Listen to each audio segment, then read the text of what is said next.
আসসালামু আলাইকুম। সকলে কেমন আছেন? আশা করি ভালোই আছেন। আপনাদের দয়ায় আমিও ভালো আছি। আজকে সরিষা ইলিশ রান্না করব। অনেক দিন ধরে খাইতে ইচ্ছা করতেছে। তো ভালো ইলিশ মাছ পাইনি, এর কারণে খাওয়া হয়নি। তো ওর আব্বু দিন সকালে আড়তে যায়া মাছ নিয়ে আসছে। আজকে আমি ইলিশ মাছ সরিষা ইলিশ রান্না করতেছি।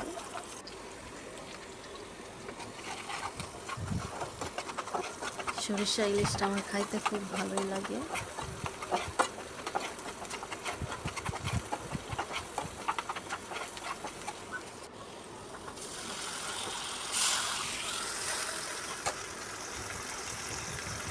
আমি আমার মতো করে রান্না করতেছি। আপনারা কীভাবে রান্না করেন সেটা আমি জানি না, তবে আমার